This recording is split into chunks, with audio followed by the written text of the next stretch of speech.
everyone. My name is Crystal. It is so great to see you guys. I'm seeing some regulars on the chat. Welcome back. And if it's your first time, let us know in the comments. We'd love to see you, get to know you. Give us a little hello emoji. And this is a perfect time right now to share with your friends and family. You know, usually on a Sunday morning, we're not able to invite everyone to church, but now we can because it's available on our Facebook apps. So just invite everyone possible you can, all your family and friends. If you're tuning on YouTube, make sure to subscribe and hit that bell button so you get notifications for all of our gatherings, future gatherings. Anyway, so what have you guys been up to this week? I've been noticing some heavy traffic going on in Miami. We all know what that's like.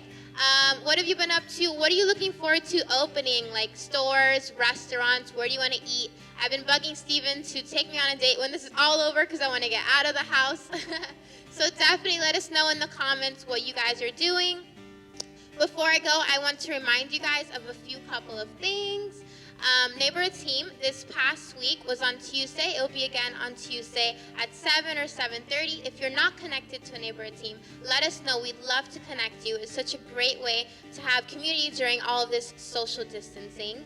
And on Wednesdays, we have prayer at noon. We love to pray with you and pray for you. If you can't make it on Wednesday, let us know about your prayers. Email us at hello@miamichurch.com. We'd love to. Our team would love to pray for you and pray with you. So this is the last When God talk that we're having. It's part 3. Greg has been talking about 3 guys who Jesus clearly loved, but their circumstances seem to tell a different story. So today he's talking about when God is late. So without further ado, here's Greg.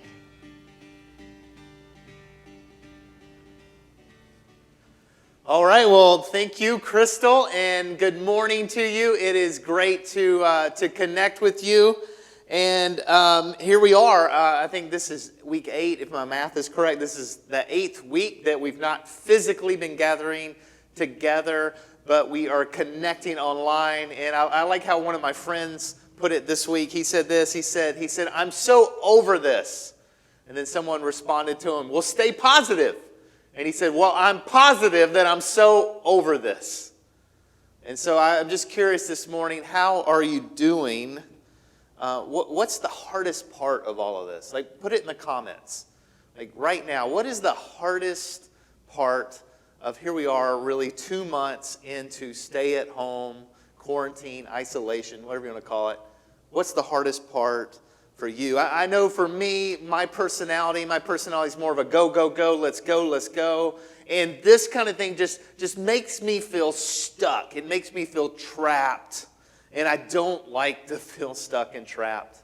The other thing that this has revealed, and this is not new, I've known this a long time, but I realize I just don't have a lot of patience. I don't like to wait. Do you like to wait? Does anyone? No. Like, do you hate waiting?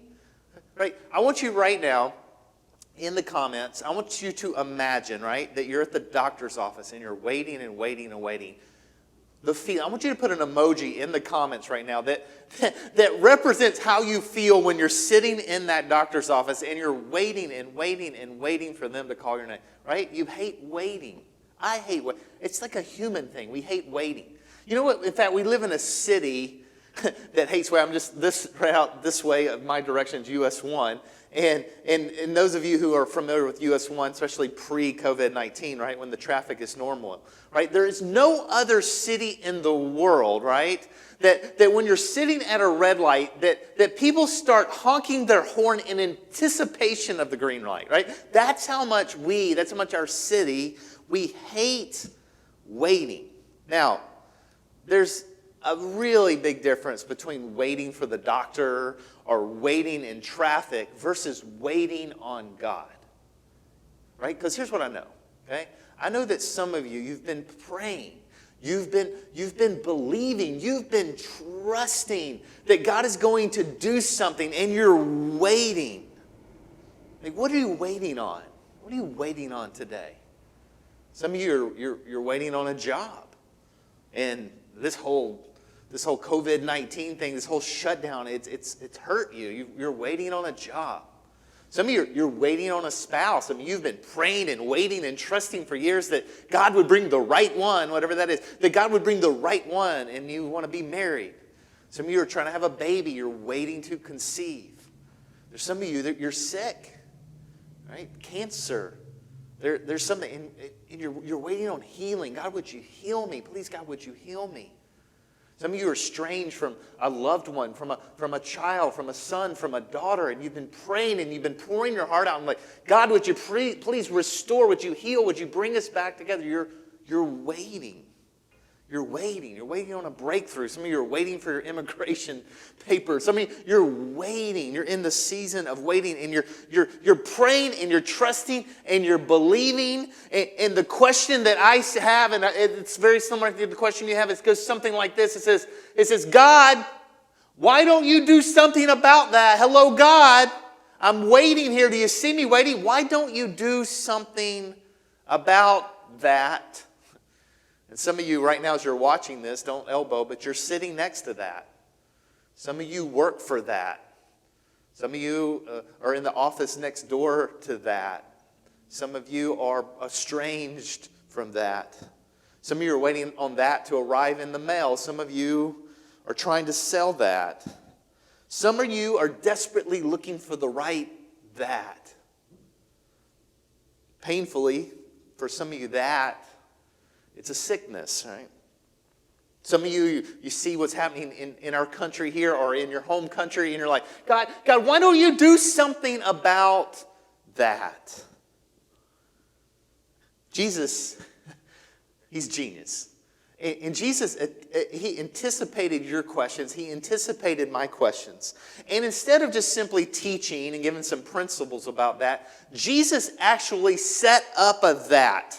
Like he created a that, a life illustration about a that. And this story that I'm going to share with you today, it's so deep, it's so personal, it's so emotional.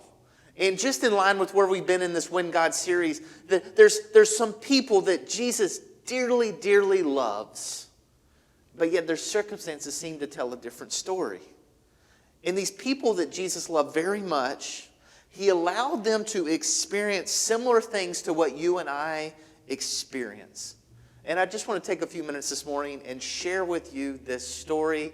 It's an eyewitness account from a guy named John, and it's found in the book called John, named after the guy that wrote it. Matthew, Mark, Luke, John. It's the fourth gospel. And here it is, John chapter 11, beginning in verse 1. You'll see it on the screen. And John unpacks the story. He says, here's the deal. He says, now, there was a man named Lazarus who was sick, and he was from Bethany, the village of Mary and her sister Martha. Okay, so he's setting the story. He's giving you the main characters. He's like, hey, you need to know, there's a guy named Lazarus. He has two sisters. One sister is named Martha. One sister is named Mary.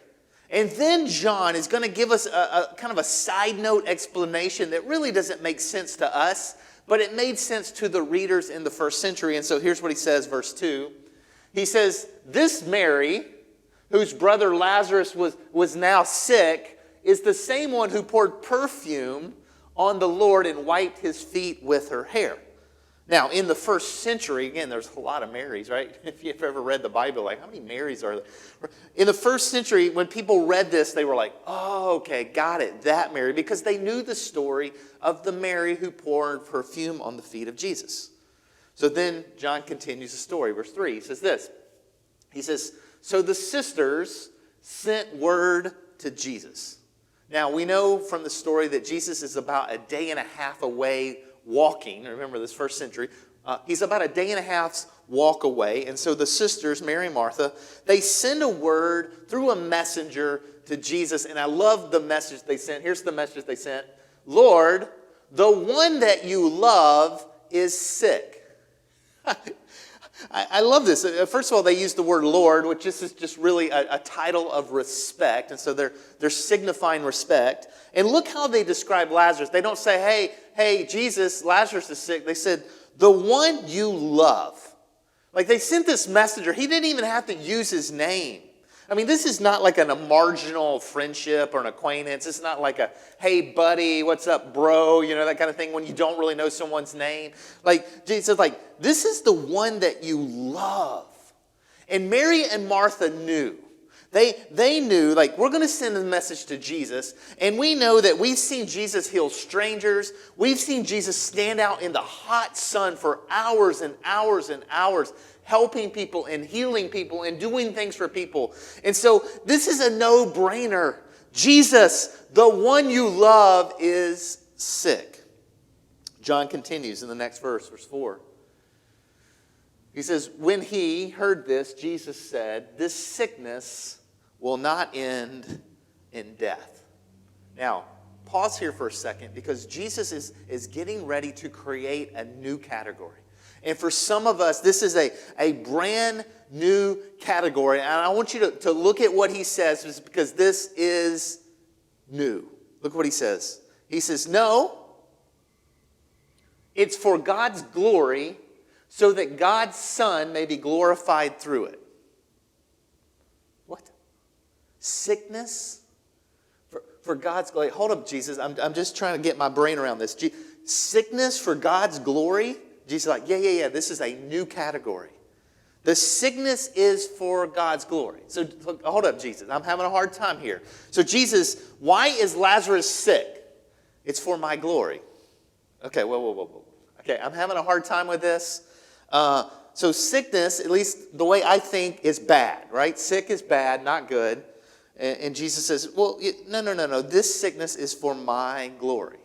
So the purpose of Lazarus being sick is so that God's Son, Jesus, may be glorified through it. They never taught me that in Sunday school. No one ever taught me that in confirmation.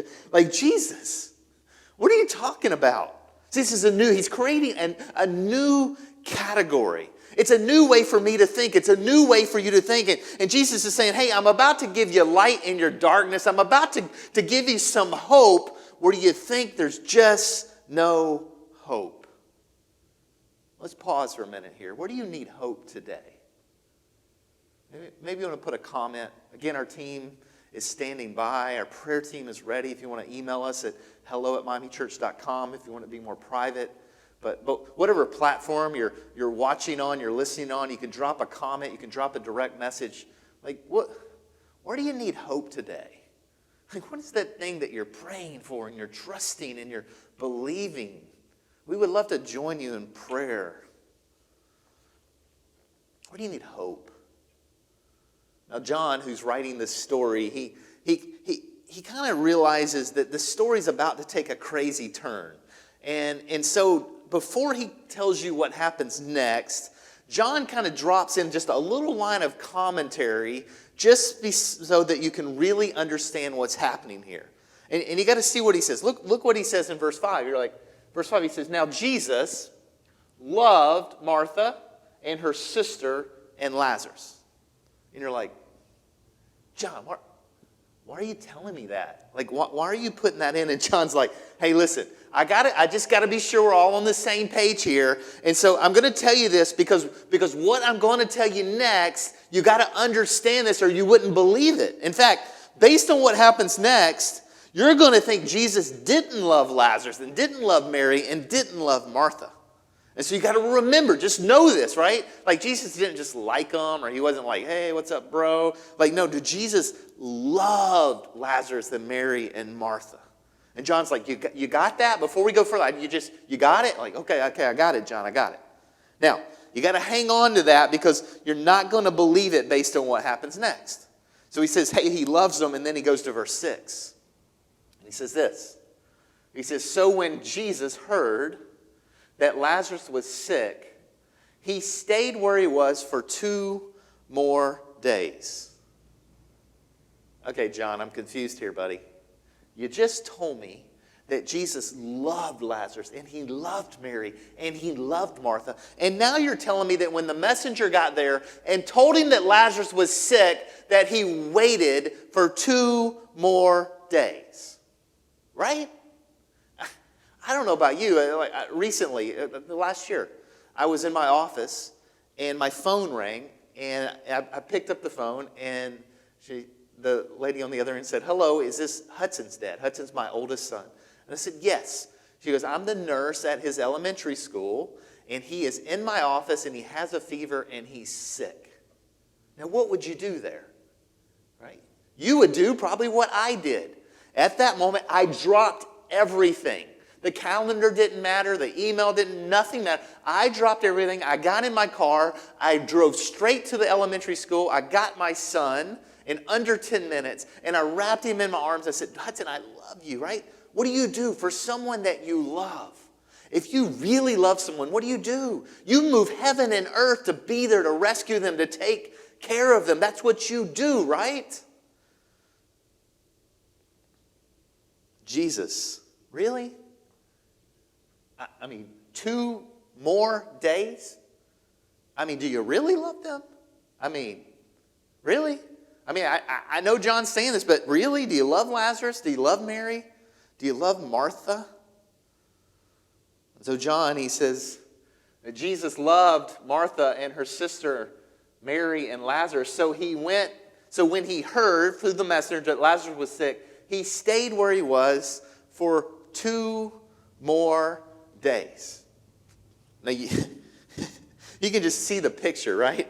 You can see Jesus just lounging. He's hanging out. He's by the sea, and he's hanging out. And the messenger comes up.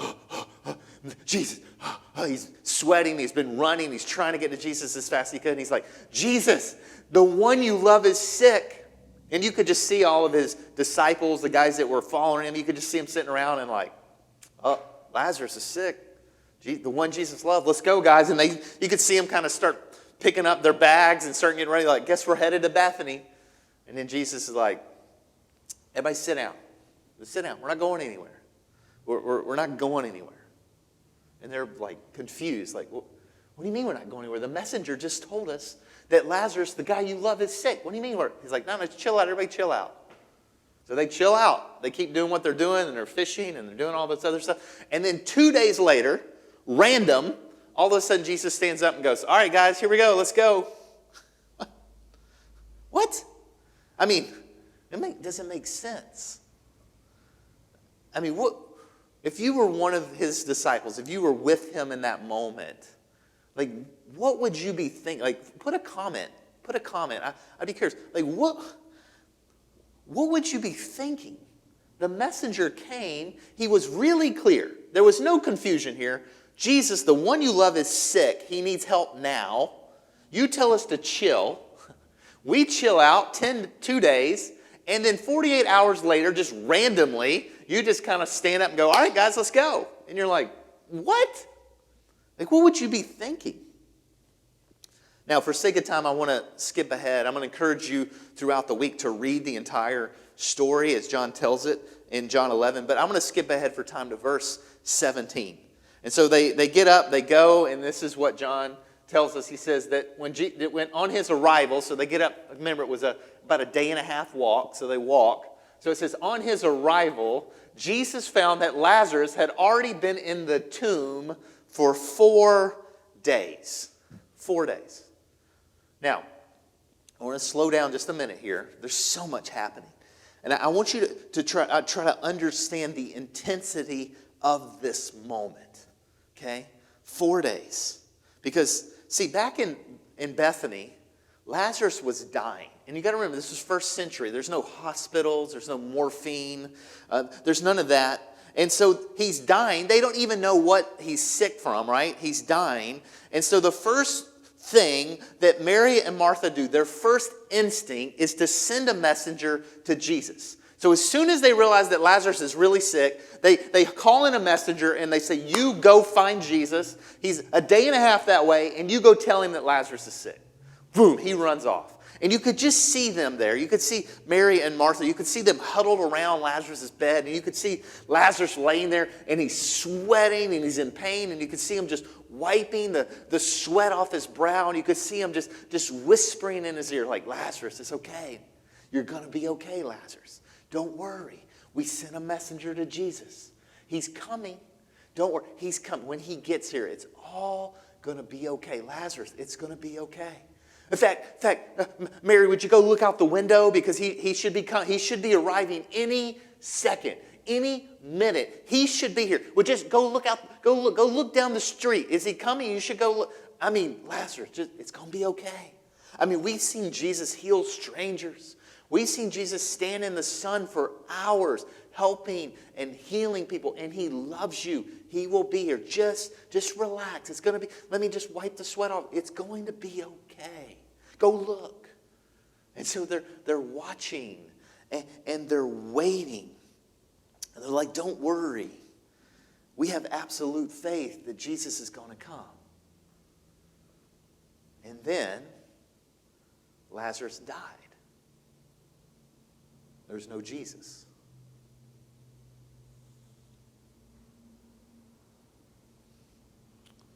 And you could just feel the scene here. The people who were in Bethany, who were in charge of this kind of thing, you could just see them come into the sisters. And you could see them saying, Mary, Martha, we've got to bury him. I mean, this is we've got to bury him. And you could just see through their grief and through their tears, they're like, we can't bury him. Jesus is coming. We sent him a message. The messenger actually came back and told us that he gave the message to Jesus and he saw the disciples. We can't bury him yet. Can we hold off? Can we pause? Can we wait? He's coming. I know that he's coming. He loves us. And he didn't come. And so Mary and Martha, through their grief-stricken eyes, through eyes welled with tears, through their grief, they watched as they took Lazarus' body and they wrapped it and they prepared it to be buried, and they put him in a tomb, in a cave, and they put a big rock over the front. And they began to mourn. No Jesus. What are you waiting on God to do for you right now? Put a comment. Where are you? What's going on in your life where you're like, God, where are you? I'm praying, I'm pleading, I'm trusting, I'm believing. God, where are you? What are you waiting on God to do in your life right now? What's crazy about this story, if you really look at this story, is that Jesus created a that. Jesus created a that so that you and I could carry hope even when the circumstances are grim. Jesus created a that so that you and I could carry hope into our future no matter the circumstances. And John tells us that on his arrival,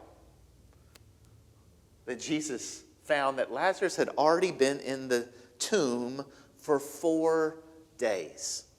Now, I don't want to spend too much time here, but this is significant. This is a significant comment here because 4 days was important, because you need to know that in the first century, they believed that a spirit of a person hovered over the dead body for 3 days. So once the person died, the spirit would hover over their body for 3 days.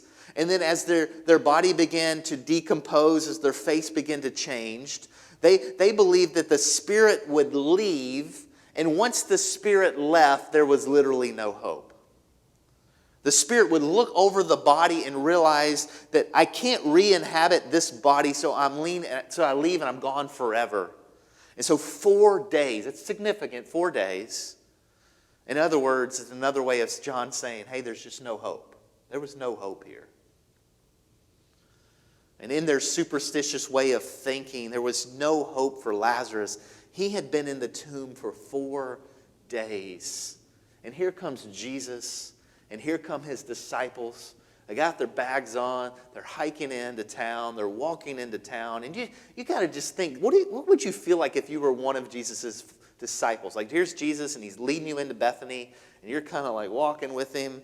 And you got to kind of almost think like you're embarrassed a little bit. Right? Because people are looking at Jesus as he's coming in. They know Lazarus has been sick for a while. They saw him die. They put him in the tomb. And Jesus is kind of strolling in, and people are going, well, where were you, bro? I mean, not only did you not come and heal him, you didn't even come to the funeral.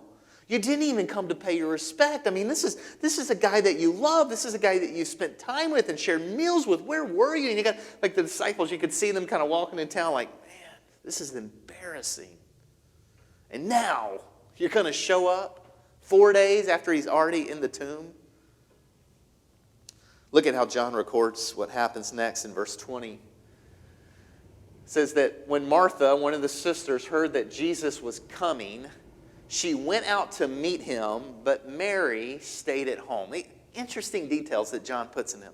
And so Martha leaves the house. She runs out to the edge of town, but Mary stayed at home. Now, let me ask you something. In fact, I want you to comment what you think here. Like, why do you think Mary stayed home? Martha went, but Mary stayed home. Like, why do you think Mary stayed home? Lazarus is dead. He's buried. He's in the tomb. I mean, why wouldn't Mary rush out to see Jesus as well? I mean, what is she feeling? I mean, what would you be feeling? I mean, she's mad. She's angry. She's heartbroken. I mean, you could just see the emotions here. Like, Jesus, you could have. Jesus, you should have. I would have, but you didn't. We gave you every opportunity. Jesus, we sent you a message. It was clear. Jesus, you love strangers. You stand in the sun for hours to heal people that you don't even know, but the one that you loved. And so Martha, not Mary, she runs out. And when she saw Jesus, John tells us that Martha, that when she got there, she fell at his feet. And this is what she said. She said it, and this is what I would say. Jesus, if you'd been here, if you had heard my prayer, Jesus, if you had showed up when I asked. And look how John records this in verse 21. Lord, again, a title of respect. Martha said to Jesus, if you had been here, my brother would not have died. It's kind of a passive-aggressive way of probably saying, it's your fault. You. And then she continues, verse 22. But I know that even now God will give you whatever you ask. And then look how Jesus responds. John says that Jesus said to her, your brother will rise again. And Martha answered, I know he will rise again in the resurrection at the last day. This kind of reminds me of that moment when you're in a hard time. Maybe you've lost a loved one or lost a job, or you're in a hard season, and people try to comfort you. You know what I'm talking about here? People try to comfort you, and people say dumb stuff, right? Like, oh man, all things work together for good. Like, oh, he's in a better place, or she's in a better place, or, oh, you'll see him again, right? And people try to comfort you, and they have good intentions, but they just say stupid stuff. And so here's Martha, and she thinks Jesus is going to get into this theological thing, you know, like, hey, don't worry, you'll see him again, it's all going to be good. And Martha is like, listen, I know he's going to rise again. Don't give me a theology lesson. I know I'll see him in heaven. But you should have been here. I'd love to see this scene right now. Because I think Jesus just looks her in the eye. And he says something that only a crazy person would say. Or an imposter would say. Or perhaps the Son of God would say. And he looks at this angry and confused and emotional woman who loved her brother and thought she knew who Jesus was. And he says to her what I believe he says to you and what he says to me today. He says this. Jesus said to her, I am the resurrection and the life. And he's like, Martha, the resurrection, you think the resurrection's an event, and it is. And Martha, you think the resurrection is about the future, and it is. But Martha, you just need to know I am. I am the resurrection and the life. And then he continues, he says this, Anyone who believes in me will live even though they die, and whoever lives by believing in me will never die. And then he asked her a question. And it's a question I believe that he's asking you today, and I believe it's a question that he's asking me today. And he's asking this question. And he asked a question that honestly means different things to us at different points in our lives. And he asked a question that's easy to believe when you're 6 or when you're 12, but it gets a little harder to answer this question and to believe when you're 22 or 35, or when you're burying someone you love, or when you just lost your job, or you're watching someone you care about suffer. And he looks her in the eye in this moment of confusion and pain and questioning. And he looks her in the eye, and look what Jesus says. Do you believe this? Martha, do you believe this? With all you've just seen, with all you've just experienced, knowing that I could have kept this from happening, do you still trust me? Do you still believe I am who you thought I was? Even though I've not acted like you thought I would act based on who you thought I was, do you still believe this? I mean, is this unbelievable that this is in the Bible? Jesus, do you believe this? I mean, can you believe that Jesus would actually set this up? Not just for their sake, but for your sake and for my sake? I mean, Jesus set up a real life experience so that we could see what it's like. And then, look, John records Martha's statement of faith. In the midst of all this, look what Martha says. Verse 27. Yes, Lord, she told him, I believe that you are the Messiah, the Son of God, who has come into the world. It's a big statement. And then John tells us that Martha runs back and she finds her sister Mary. And he says, you've got to go see Jesus. You've got to go see the Master before he gets into town. And so John tells us that Mary runs and she gets to Jesus and does the same thing that Martha did. She falls at his feet and they have an identical conversation. If you had been here, you could have saved him. And John tells us that when Jesus saw Mary, when he saw her emotion, when he saw her weeping, when he saw the people that came with her and they were weeping, John tells us that Jesus was deeply moved in his spirit. He writes this in verse 33. He says, when Jesus saw her weeping, and the Jews who had come along with her also weeping, John says that Jesus was deeply moved in the spirit and he was troubled. And Jesus asked this question. Next verse. Where have you laid him? Where's Lazarus? And they tell him, come and see, Lord. And then John records something so astonishing. And I believe he records something for us, which helps us understand that when you're going through the most difficult time in your life, even though God could have or would have or should have, John records that this so that when God chooses not to, when it's not because he's distant, it's not because he doesn't care.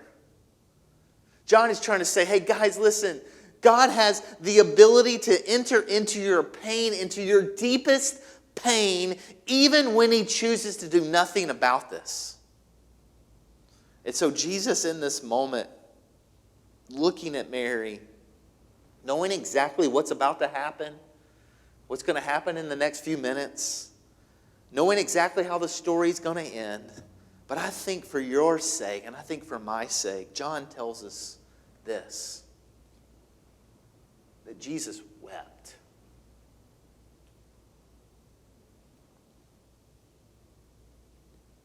It's as if Jesus said, I'm not too big to understand. I'm not too distant. I'm not too high and mighty. I'm not distracted. when you suffer, when you hurt, when you're in pain, when you don't understand, when you feel abandoned by God, it's as if Jesus leans in this moment. And he leans toward you and he leans toward me and he just goes, hey, I know.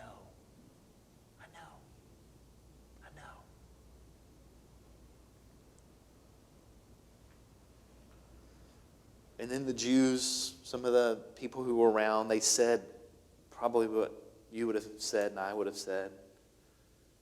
They said, hey, see how much Jesus loved Lazarus? You see how much he loved him?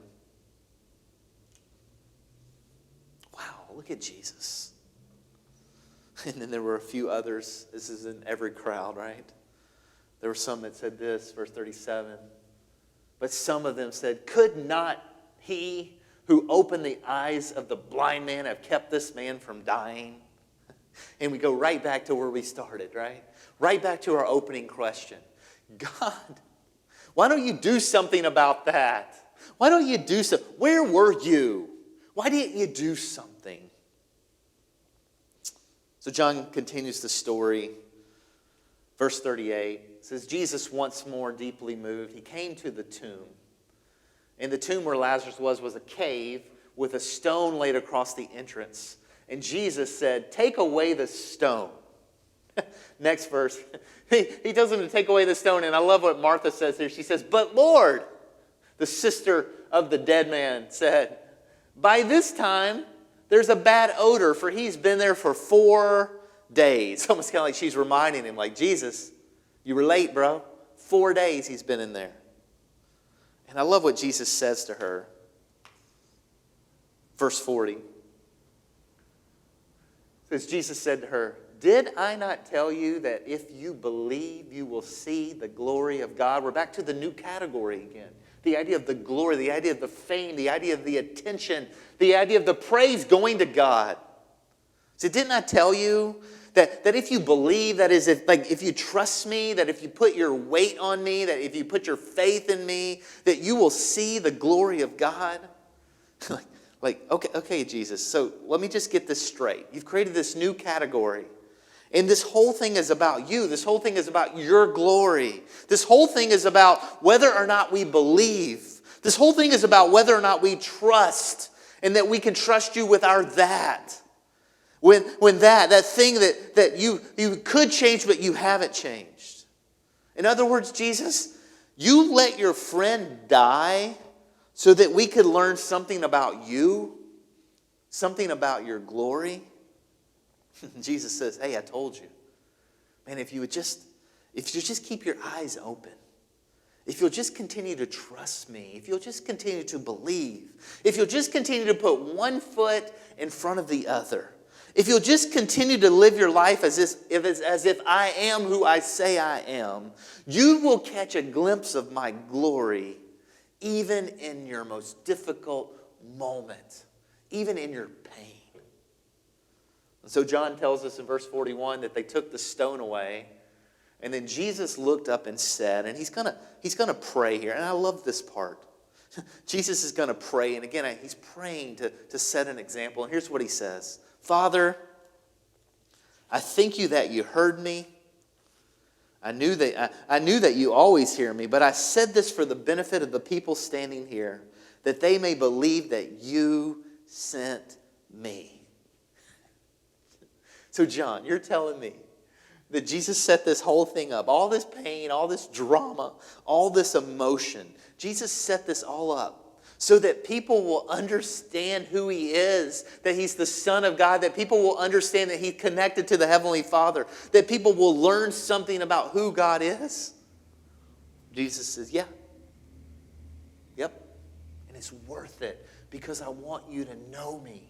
Because I want you to understand that you can be in a relationship with me, that we can be in an intimate, authentic, personal relationship. Verse 43. When Jesus finished his prayer, he called out in a loud voice. Whoa, would you love to see this moment? Lazarus, come out! And John tells us that the dead man came out. His hands and his feet were wrapped with strips of linen, and a cloth around his face. And Jesus said to them, "Take off the grave clothes and let him go." Now, again, to fully understand this, you got to understand first century practice here. Their ancient burial traditions is they would actually wrap the feet, they would wrap the arms and the hands and the body and the head in all this cloth, and it was actually a ton of cloth, and so it's almost like he's coming out like a mummy, right? That he's all wrapped up, and then Jesus says in verse 45, John says, "Therefore, many of the Jews who had come to visit Mary and had seen what Jesus did, it said they put their faith in him." I bet they did. I bet everyone that saw this, I bet everyone in town put their faith in him. This spread like wildfire. Jesus didn't just heal somebody or raise somebody from the dead who'd been asleep or maybe unconscious. Jesus raised a guy from the dead who had been dead and in the tomb for 4 days. So here's the question again. Why doesn't God do something about that? God, why don't you do something about that? Like, where are you? God, do you see this? God, do you feel? Do you know what's going on in my life? God, where are you? Do you see this? God, why don't you do something about that? And the answer is, we don't know sometimes. We don't know a lot of times. But here's what we know. Because of that day in Bethany with Jesus and some people that he loved dearly, we know that he can. And we know that sometimes he chooses to wait. And we know that sometimes he seems to be silent. But we know that we can trust him in the meantime. So God, why don't you do something about that? I don't know. But I know that he can. And I know that sometimes he chooses to wait. And I know that sometimes he seems silent. But I know that I can trust him in the meantime. And so what does Jesus say to do? What does he say to you? What does he say to me? He says, if you believe, if you trust, if you put your weight on, if you put your hope in, you will see the glory of God. If you believe, if you continue to trust, if you maintain hope, if you continue to maintain focus, in the midst of the worst, in the midst of that you have no explanation for, to believe God is able and God is willing to leverage that for his glory and for the glory of Jesus and for your own good, if you continue to trust in him.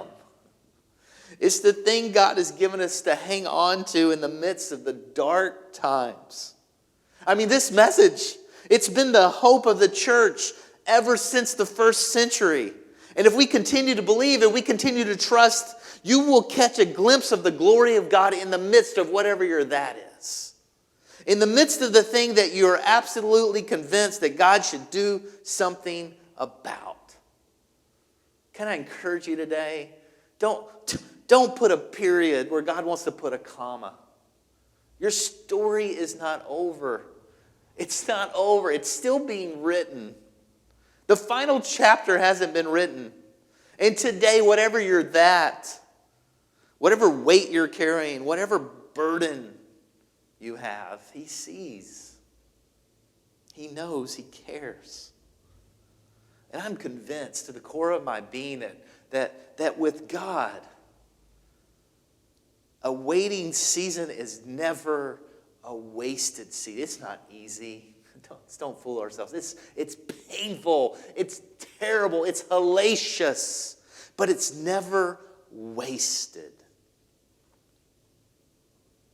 So what are you waiting on? Where are you waiting on God? Where is he? Keep asking those questions. God, where are you? Where are you? God, I just want to pray over every person, every man, every woman that can hear my voice right now. God, we just know, and it's clear from this story, this illustration that you set up, it is clear, God, that it doesn't always make sense. God, it is clear that my timing and our timing is not always your timing. God, it is clear. It is clear, God, that we can't always have an explanation for every single thing. And so, God, I pray for every single person right now that's listening, that's watching. God, that you would do what you did for Mary and Martha. That in your time, in your way, as only you can. God, that you would show up and you would make your love and make your compassion and make your hope, you would just make it known. And God, those of us right now who are struggling, who are in the unknown, who just don't know, God, would you just give us the strength and the courage to just keep taking a step, to just keep putting one foot in front of the other. God, would you help us somehow just to believe, to continue to trust? And God, would you just give us a glimpse of your glory? God, would you just show us in the midst of all of this that we just can't explain? God, would you somehow today, this week, soon, God, just give us a glimpse of who you are. God, show up in an unexpected way. God, do something that we can't explain except by saying only God. So God, I'm choosing to trust you. I'm choosing to believe in you. God, I'm choosing to believe there's a new category, a new way to think. That so many things are happening, so many things are unknown, so many things. God, but you are moving and working and doing in ways that I just can't explain or understand, God, but I'm going to choose to trust you. And so, God, may your favor, may your blessing, may your hope continue just to pour on us. And we love you so much now. We pray this in the name of Jesus. Amen. I'm going to invite those of you who are watching now to prepare for communion. And one of the things that I love about our church is that every week we slow down in the midst of whatever's going on, whether we're in a global pandemic or whether life's just busy. Whatever's going on in your life, it's powerful to slow down. I believe this shows the genius of Jesus, how Jesus, he set up this example with his followers where he took this thing called communion or Lord's Supper. And it's become all kinds of crazy stuff and traditions in different churches, but the simple idea is that Jesus was reminding his followers, listen, whatever happens, however busy you get, however hard life gets, whatever happens, I'm setting up a practice so that you can recalibrate and recenter your life around the truth that I love you and that you can be in a relationship with me. That I went to a cross and died on that cross to take all your sin and all your shame and all your guilt on myself. They put me in a tomb and I rose from the dead, and that I love you. And so we set up this practice called communion. So I'm just going to encourage you, wherever you're watching this from, if at all possible, grab something, some kind of bread, some kind of juice. And Jesus simply said, the bread, it represents his body that was broken for you. And then he said the juice represents his blood which was spilled out for you. And I want us to do this together. Wherever you are, if you're in your home, you're watching on a computer, on a phone, and if you could just carve out even a minute. Take a breath, slow down, recalibrate, talk to God. And so we're going to take the bread and dip it in the juice, and we're going to celebrate communion together for a moment. I'm going to take a moment of silence.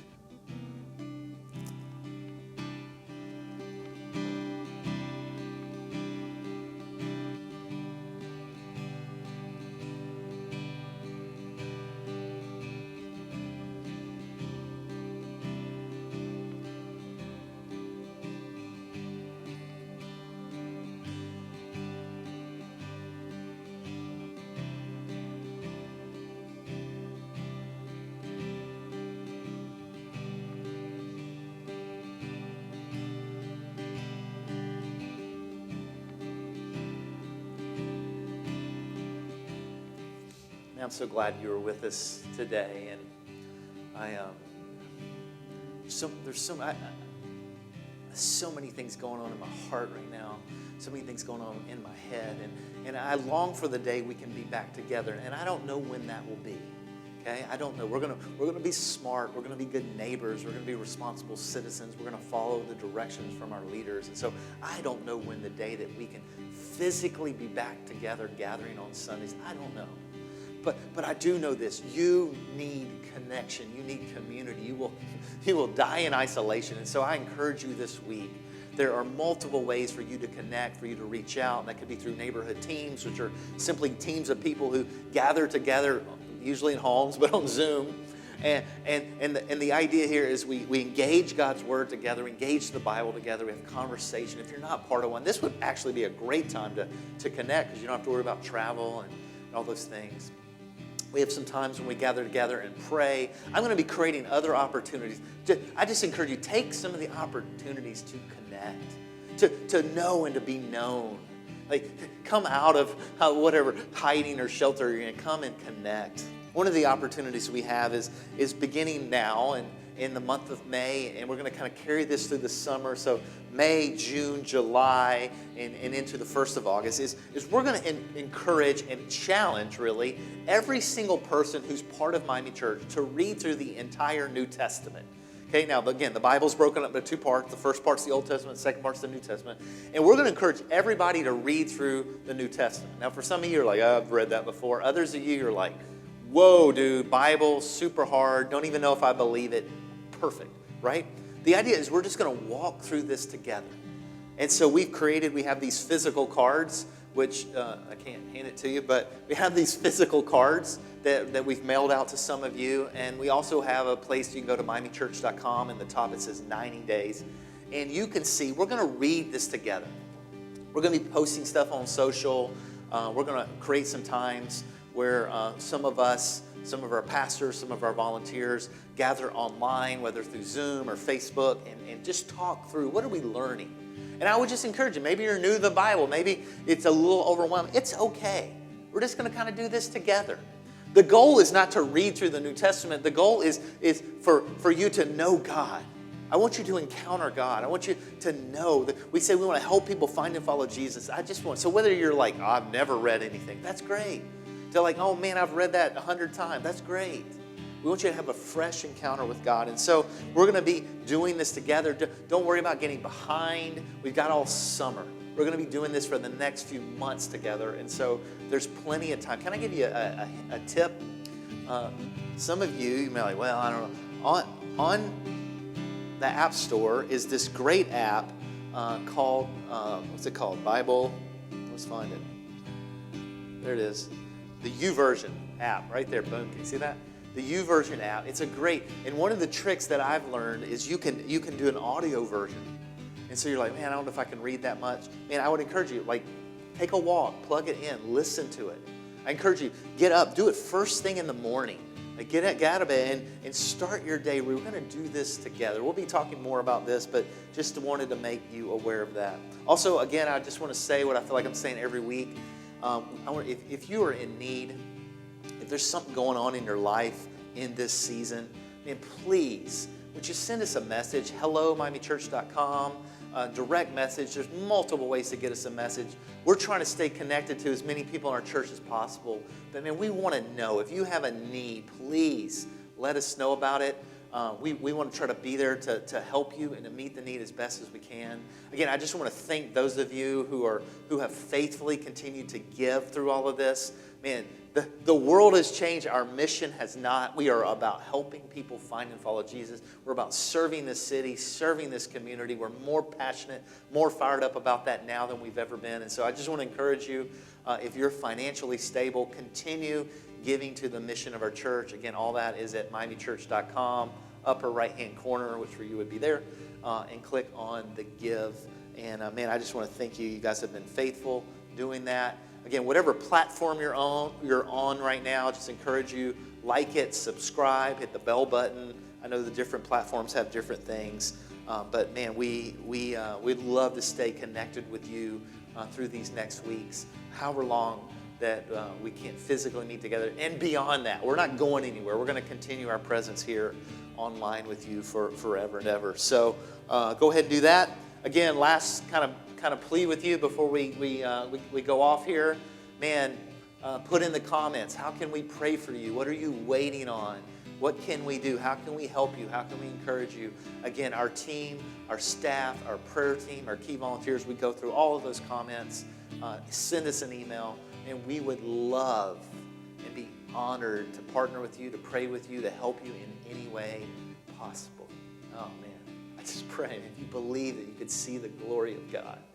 So let me do a final prayer, and then we're going to sign off today. Man, God, it's good to be together. And we're 8 weeks into a different kind of together, God. But God, you're not off your throne. You've not gone anywhere, God. You are still here and present and active. And so, God, I pray for every single person, every single man, every single woman, every single student that's watching or listening to my voice right now, God. I just pray, God, that somehow today that you would make yourself known to them.